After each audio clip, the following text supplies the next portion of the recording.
വലിയ ഉത്തരവാദിത്തമുള്ളവരാണ് ആലിമീങ്ങൾ. ആലിമീങ്ങളെ ഉത്തരവാദിത്തം ചെറുതല്ല. അവരുടെ ഉത്തരവാദിത്തം അവർ നിർവഹിക്കണം.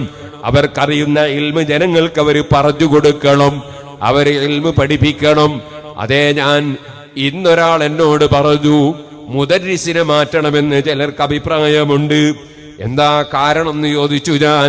അയാൾ വല്ലാതെ ലീവാകുന്നു എന്നാ ജനങ്ങൾ പറയുന്നത്.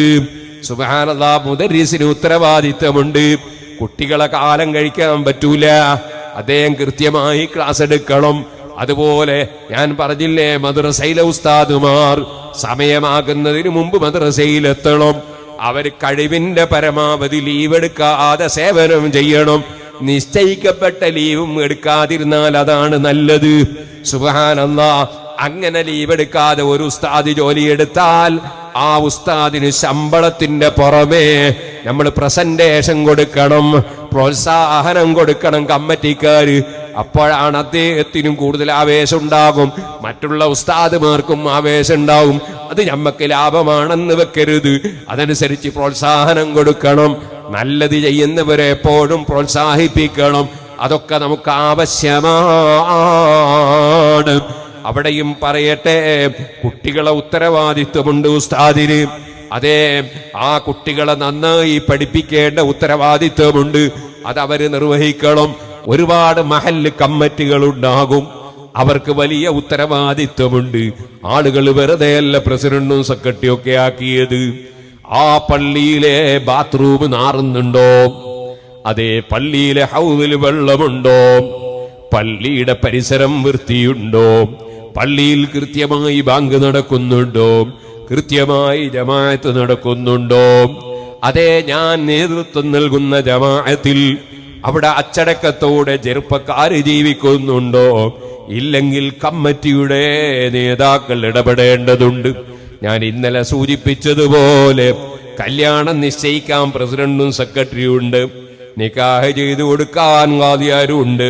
പക്ഷേ നിക്കാഹിന്റെ സദസ്സിൽ നടക്കുന്ന കൂത്താട്ടങ്ങൾ, വിവാഹത്തിൽ നടക്കുന്ന ആഭാസങ്ങൾ, അവസാനം പോലീസുകാര് കയറി ലാത്തിച്ചാർജ് നടത്തേണ്ട ഗതികേടുകൾ ഈ സമുദായത്തിനുണ്ടാകാൻ പാടില്ല.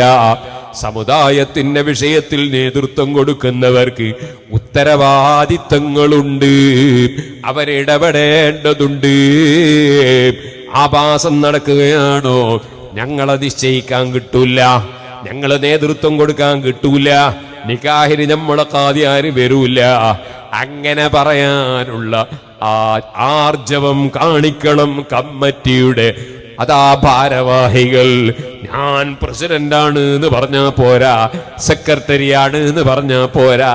സമുദായത്തിന് നേതൃത്വം കൊടുക്കുന്നവർക്ക് വലിയ ഉത്തരവാദിത്വമുണ്ട്.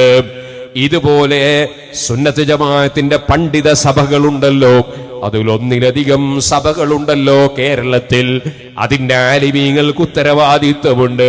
ഒരു ആലിമ് വേറൊരു ആലിമിന്റെ ഗീബത്ത് പറയാൻ പാടില്ല. അപ്പുറത്തെ സംഘടനയിലുള്ളവര് ചീത്ത പറയുന്ന പണ്ഡിതനാകാൻ പാടില്ല. അപ്പുറത്തെ പണ്ഡിതനെ നിസ്സാരപ്പെടുത്തുന്ന പണ്ഡിതനാകാൻ പാടില്ല. മുസ്ലിമീങ്ങളെ ഈമാനും തഖ്വയും സംരക്ഷിക്കലാണ് പണ്ഡിതന്മാരെ ഉത്തരവാദിത്വം. അവരാ ഉത്തരവാദിത്വം നിർവഹിക്കുന്നവരാകണം. അതേ, അല്ലദീന യൂഫൂന ബിഅഹദില്ലാഹി വലാ യൻഖുദൂനൽ മീസാഖ്, കരാറ് പാലിക്കുന്നവരാകണം. അതോടുകൂടെ തന്നെ കരാറ് ലംഘിക്കുന്നവരാകാൻ പാടില്ല. ഉത്തരവാദിത്വ ബോധം സമൂഹത്തിലുള്ള എല്ലാ കക്ഷികൾക്കും ഉണ്ടാകണം.